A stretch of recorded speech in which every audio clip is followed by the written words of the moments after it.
Praise the Lord. जय मसीह की। परमेश्वर की हजूरी और उसके वचन में आपका स्वागत है।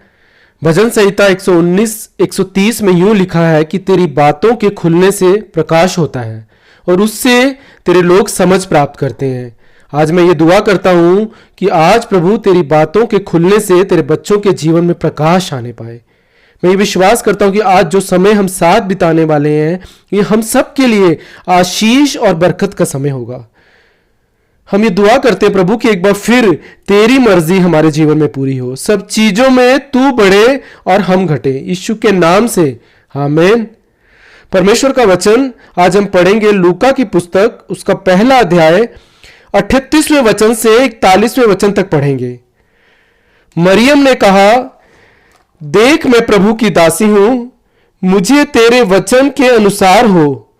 तब स्वर्गदूत उसके पास से चला गया और उन्हीं दिनों से मरियम उठकर शीघ्र ही पहाड़ी देश में यहूदा के एक नगर को गई और जकरिया के घर में जाकर एलिशिबा को नमस्कार किया।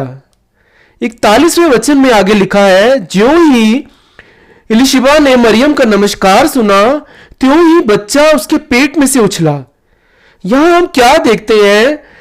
मरियम ने स्वर्गदूत से परमेश्वर की योजना के बारे में सुना जो स्वर्गदूत ने मरियम को बताई, और जब परमेश्वर ने अपनी योजना को बताया मरियम को उस स्वर्गदूत के द्वारा कि तेरे साथ ऐसा ऐसा होगा, ये बातें तेरे साथ होंगी, तेरे द्वारा परमेश्वर का पुत्र इस दुनिया में आएगा। देख तू कुंवारी है पर तू गर्भवती होगी और तेरे एक पुत्र होगा। उसने ये सारी बातें सुनी, उसने स्वर्गदूत के द्वारा कही सारी बातें सुनी, पर वहां उसने कोई बहस नहीं की कि ये मेरी जिंदगी है, मुझे मालूम है मेरे लिए क्या सही है, मैं ये नहीं कर सकती। उसने वहां कोई बहस नहीं की, कोई वाद विवाद नहीं किया। उसने कहा, मैं तेरी बंदी हूं प्रभु, मेरे लिए तेरी मर्जी के, तेरे वचन के, तेरी इच्छा के अनुसार हो, जो तुझे पसंद आए वही मेरे लिए हो। फिर आगे लिखा है कि फिर वो वहां से उठकर एलिशिबा के पास गई और जाकर क्या किया? लिखा है, और जाकर उसने एलिशिबा को नमस्कार किया, और जो ही उसने एलिशिबा को नमस्कार किया और एलिशिबा ने यह नमस्कार सुना त्यों ही एलिशिबा के पेट से वो बच्चा उछल पड़ा। अरे हम तो कई बार वचन बोलते हैं तब भी कोई काम नहीं होता, और ये तो नमस्कार कह रही है और बच्चा एलिशिबा के पेट से उछल गया। अरे हम तो कलाम कहते हैं तो कभी सामर्थ नहीं दिखती, ये तो नमस्कार कर रही है तो परमेश्वर की सामर्थ दिख रही है। देखिए, आपके जीवन में उस वचन से काम तब होगा जब उसके पीछे खुदा की सामर्थ होगी। देखिए, जब तक आप अपनी मर्जी से खुदा के वचन को कितना कहें, अपने तरीके से कितनी कोशिश करें चीजें बदल जाएं, वो तभी बदलेंगी जब इस खुदा की सामर्थ का बैकअप होगा आपके जीवन में उस स्वर्ग से। और ये तभी होगा जब आपने अपने आप को समर्पित किया होगा परमेश्वर के आगे। आज मैं इसी विषय पर आपसे बात करना चाहता हूं। इस लड़की ने अपने आप को समर्पित किया खुदा की इच्छा के अनुसार। उसने अपने आप को समर्पित किया, आधा नहीं, पूरी तरह उसके प्लान के लिए, उसकी योजना के लिए। तब इस लड़की के समर्पण के बाद उसके नमस्कार में इतनी सामर्थ आ गई कि एलिशिबा का बच्चा पेट में से उछल गया। जब आप अपनी जिंदगी को उस खुदा के आगे समर्पित करेंगे तो आपकी जुबान से निकला नमस्कार भी लोगों के जीवन में अद्भुत कार्य करेगा। आप भी कहते हैं मैं खुदा का बंदा हूं, मैं खुदा की बंदी हूं, पर हमारे सिर्फ कहने से नहीं कि हम खुदा के बंदे हैं। जब हम समर्पण करते हैं अपने जीवन का उस खुदा की इच्छा में, उस खुदा की योजना में, उस खुदा के प्लान में, तब वो कार्य हमारे जीवन में होते हैं जो बहुत कोशिश और बहुत सी मेहनत के बाद भी नहीं हो पाते। जानते हैं, ये एक आम लड़की है जिसके माँ बाप का कोई जिक्र नहीं है बाइबल में। बाइबल में इसे यूसुफ के मंगेतर के नाम से जाना गया। एक साधारण लड़की, पर उसके द्वारा खुदा का एक असाधारण कार्य हुआ क्योंकि उसने खुदा की योजना को हां कहा। पहली बात जो उसने कही, ध्यान से सुनिए, पहली बात उसने कही, प्रभु मैं तेरी दासी हूं, मैं तेरी बंदी हूं। ऐसा तो ढेरों लोग कहते हैं, मैं खुदा का बंदा हूं, हम खुदा के बंदे हैं, मैं खुदा की बंदी हूं, पर यह कहना बहुत मुश्किल होता है कि मेरे लिए तेरी मर्जी के मुताबिक हो। जब हम कहते हैं कि हम खुदा के बंदे हैं, तो हम कहते हैं हां प्रभु, हम हैं खुदा के बंदे, पर ये बातें ऐसे ही होनी चाहिए, ये बातें ऐसे ही होनी चाहिए। अगर ये बातें ऐसे नहीं होंगी तो फिर ये बातें नहीं होंगी। हम खुदा का काम भी करना चाहते हैं, पर हम खुदा से कहते हैं कि मेरे लिए ऐसे ऐसे चीजों को करना। पर बहुत ही कम लोग होते हैं जो कहते हैं, जैसे मरियम ने कहा, कि मेरी जिंदगी में जो कुछ हो वो परमेश्वर की मर्जी के अनुसार हो, उसकी योजना के अनुसार हो, उसकी इच्छा के अनुसार हो। जब आपकी जिंदगी परमेश्वर की बुलाहट को, परमेश्वर की मर्जी को हर तरह से पूरा करने के लिए तैयार हो जाएगी, तो आप देखिए आपकी जिंदगी में परमेश्वर के कैसे महान कार्य होंगे। तब आपके सिर्फ नमस्कार कहने से ही बच्चा कोख में उछल पड़ेगा। सिर्फ इतना ही नहीं कि बच्चा पेट में उछला। आइए हम पढ़े 41वें वचन में, और आगे लिखा है, ज्यों ही इलिशिबा ने मरियम का नमस्कार सुना, त्यों ही बच्चा उसके पेट में उछला और इलिशिबा पवित्र आत्मा से परिपूर्ण हो गई। सिर्फ बच्चा नहीं, इलिशिबा भी पवित्र आत्मा से भर गई। आप कहते हैं कोई मेरी बात नहीं सुनता, मेरे बच्चे मेरी नहीं सुनते, मेरी पत्नी मेरी नहीं सुनती, बाहर कोई हमारी नहीं सुनता। पर जब आप उस परमेश्वर की योजना में अपने आप को समर्पित करोगे, उसकी इच्छा के अनुसार चलोगे, तब आप उसकी सामर्थ से भर जाओगे। और जब आप जहां भी उसके बाद जाओगे, आपका जाना दूसरों के लिए आशीष बनेगा। आपका नमस्कार कहना ही दूसरों के लिए आशीष बनेगा। आपका दूसरों के साथ बैठना ही दूसरों को खुशी और आनंद देगा। जानते हैं, अय्यूब की पुस्तक उसके 29वें अध्याय के 23वें और 24वें वचन में लिखा है, अय्यूब कहता है, मेरी बातें उन पर मेंह के समान बरसा करती थी, और जब उनको कोई आशा ना रहती थी तो मैं हंसकर उनको प्रसन्न करता था। जब आप खुदा की योजना के अनुसार अपने जीवन को पूरी तरह समर्पण करते हैं, जब आप उस खुदा की इच्छा को अपनी मर्जी बना लेते हैं, तो आपका सिर्फ नमस्कार कहना भी लोगों को आशीष देगा। आपका लोगों के साथ बैठना दूसरों को सुख देगा। आपकी बातें दूसरों के लिए मेंह के समान होंगी। तब आप बहुत ज्यादा, आपको चिल्लाना नहीं पड़ेगा कि सुनो सुनो सुनो। आपके अपने बच्चे आशीषित होंगे, आपकी पत्नी आपसे आशीषित होगी, दूसरे लोग आपसे आशीषित होंगे, लोग आपके पास आएंगे आपकी बातें सुनने के लिए। आपकी बातें दूसरों के लिए मेंह के समान हुआ करेंगी। और अगर ये नहीं हो रहा है तो इसका मतलब है कि आपने अपने जीवन में उस खुदा की योजना को मंजूरी नहीं दी है। आपने पूरी तरह से अपने आप को उस खुदा की इच्छा के अनुसार समर्पित नहीं किया है। आइए हम आगे वचन पढ़ें, दानियल की पुस्तक उसका 3रा अध्याय और 28वें वचन में यूं लिखा है, तब नबूकदनेस्सर कहने लगा, धन्य है शद्रक, मेशक और अबेदनगो का परमेश्वर, जिसने अपना दूत भेजकर अपने दासों को इसलिए बचाया। किस लिए बचाया? इसलिए बचाया क्योंकि उन्होंने राजा की आज्ञा ना मानकर तुझी पर भरोसा रखा और अपने आप को, अपने शरीरों को भी अर्पण कर दिया। यही परमेश्वर आपसे चाहते हैं कि आप मेरे बच्चे ये कहें कि मैं अपने आप को प्रभु आपको अर्पण करता हूं, मैं अपने शरीरों को तुझे अर्पण करता हूं, मैं अपने मुंह को तेरी महिमा के लिए अर्पण करता हूं, मैं अपने हाथों को तेरी महिमा के लिए अर्पण करता हूं, मैं अपने दिलों को तेरे हाथों में सौंपता हूं कि ये दिल तुझे चाहे। क्योंकि जब आप अपना अर्पण करेंगे ना, तो आपके जीवन में वो कार्य होगा उस खुदा की सामर्थ से, जो अब आप बहुत मेहनत करके, बहुत कोशिश कर कर भी आप नहीं कर पा रहे हैं। आपके समर्पण से आप उसकी सामर्थ को अपने जीवन में देखेंगे। आज भी वो अपने दूतों को भेजकर अपने बच्चों को बचाता है। आज भी खुदा शेरों के मुंह को बंद कर देता है जो आपके खिलाफ उठते हैं। आज भी हर उठने वाले शेर को, जो आपको फाड़ खाने को है, उसके मुंह को वो बंद कर देता है, जो उसने दानियल के लिए किया। पर उसके लिए आपको समर्पित होना होगा, थोड़ा नहीं।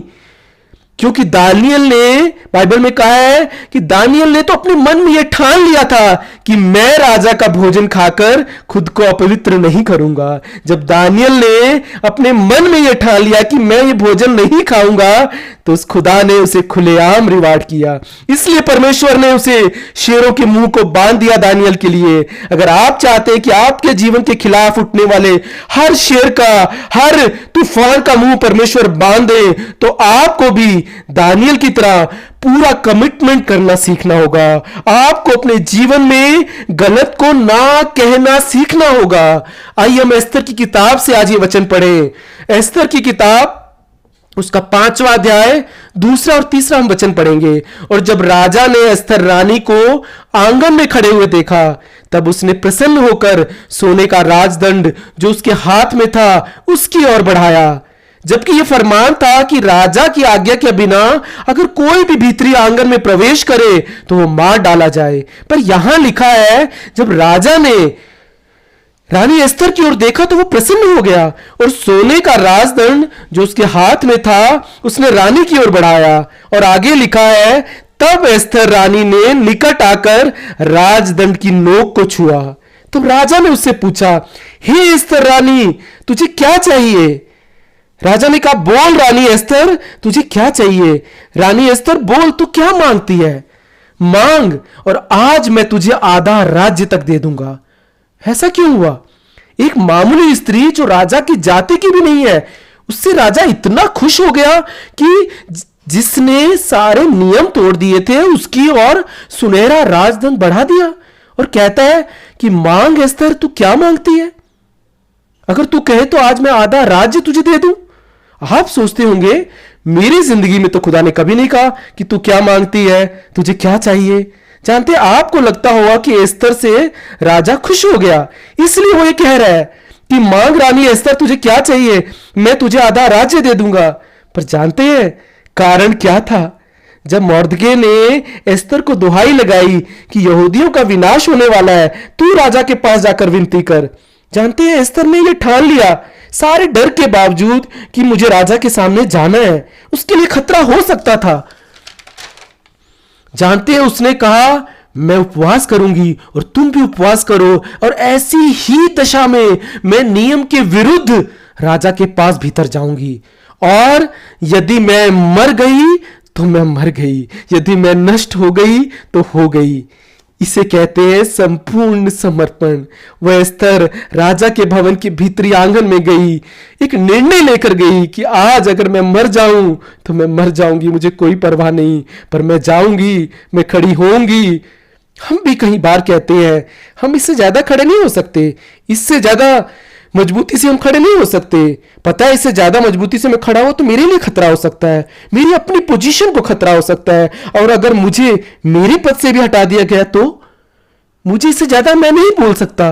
कहीं मेरी पोस्ट छीन ली गई तो, कहीं मैं रानी ना रही तो। नहीं, वो कहने लगी, मैं तो जाऊंगी, मैं तो खड़ी होंगी, और चाहे मैं नष्ट हो जाऊं तो हो जाऊं। हम ऐसा कमिटमेंट नहीं दिखाते अपने जीवन में खुदा के सामने। हम कभी भी परमेश्वर की मर्जी के मुताबिक अपने आप को पूरी तरह से समर्पित नहीं करते। हम थोड़ा प्रभु को भी खुश करते हैं और थोड़ा दूसरे लोगों को भी खुश करते हैं, क्योंकि हमें अपनी पोजीशन को बचाना है, हमें अपनी पोस्ट को बचाना है। उसने कहा, मैं मर जाऊं तो मर जाऊं, मैं नष्ट हो जाऊं तो नष्ट हो जाऊं, पर अपने लोगों के लिए, उनकी जान बचाने के लिए वो राजा के सामने खड़ी हो गई। और वचन कहता है कि वो राजा अपना आधा राज्य उसे देने के लिए तैयार हो गया। अगर आप चाहते हैं कि आपकी जिंदगी में उस खुदा के अद्भुत कार्य हो, वो परमेश्वर अपना सुनहरा राजदंड आपकी ओर बढ़ा दे और आप इतनी बरकतों से भर जाओ कि आपको संभालनी मुश्किल हो जाए, तो आपका समर्पण थोड़ा नहीं, पूरा होना चाहिए। मैं अपने प्रभु का बंदा हूं, मेरा घर उसका है, मेरे बच्चे उसके हैं, मेरे डिसीजन उसके हैं, मेरा जो भी है सब प्रभु तेरा है। जब आप इस तरीके से अपने आप को समर्पित करते हैं, जब आप दानियल के समान कहते हैं कि मैं ये खाना नहीं खाऊंगा, जब आप खुले में कहते हैं, जब आप मन में ठान लेते हैं कि मैं ये खाना नहीं खाऊंगा, वो परमेश्वर भी खुले में आपको रिवार्ड देता है। परमेश्वर चाहता है कि उसके बच्चे कहे कि मैं अपने आप को अर्पण करता हूं, आपके समर्पण से आप उसकी सामर्थ को अपने जीवन में देखेंगे। जब आप कहेंगे उस मरियम की तरह कि प्रभु मैं तेरी बंदी हूं, मैं तेरा बंदा हूं, मैं तेरे लोगों में से हूं, मेरे घर में, मेरे बच्चों में, मेरी जिंदगी में तेरी मर्जी के मुताबिक हो। जब आप अपने आप को पूरी तरह से समर्पित करेंगे, अपने आप को, अपने जीवन को, तो लोग आपके जीवन से आपको पहचानेंगे, आपके नमस्कार से लोग आशीषित होंगे, आपके जीवन से लोग आशीषित होंगे, आपके बैठने से लोग आशीषित होंगे, आपकी बातों से लोगों के जीवन में वो बातें मेंह के समान काम करेंगी और खुदा की सामर्थ आपके जीवन से कार्य करेगी। परमेश्वर आपके जीवन में ऐसे अद्भुत कार्य करेगा कि लोग आपके जीवन को देखेंगे तो अचरज करेंगे। वो खुदा आपसे कहेगा कि बोल तू क्या चाहता है मेरे बच्चे, तू बोल तू क्या चाहती है मेरी बच्ची। हम कई बार हम कहते हैं कि हम प्रभु से मांगते हैं, हमने अक्सर देखा है बाइबल में, हम कहते हैं कि मुझे प्रभु ये चाहिए, मुझे वो चाहिए। यहां परमेश्वर, यहां वो राजा एस्तर से कह रहा है कि तू मांग, तू क्या चाहती है, क्या चाहिए तुझे, बोल तो मैं आधा राज्य तुझे दे दूं। आज मैं दुआ करता हूं कि आप अपने जीवन को समर्पित करें उस खुदा के सामने। हम सब कहते हैं कि हम खुदा के बंदे हैं, हम परमेश्वर के सेवक हैं, हम परमेश्वर की संतान हैं, हम परमेश्वर के दास हैं। पर दूसरी बात जो मरियम ने कही कि खुदा मेरे जीवन में तेरी मर्जी के मुताबिक हो, मेरे जीवन में तेरी इच्छा के अनुसार हो, तेरी योजना मेरे जीवन में पूरी हो। आज मैं दुआ करता हूं कि जो लोग ये वचन सुन रहे हैं, खुदाबंद होने दे, वो अपने आप को पूरी तरह तेरे आगे अर्पण करें खुदाबंद, ताकि तेरे अद्भुत सामर्थ के काम को वो अपने जीवन में देख पाए। परमेश्वर इन वचनों के द्वारा आपके जीवन को बरकत दे और आशीष दे। आमीन।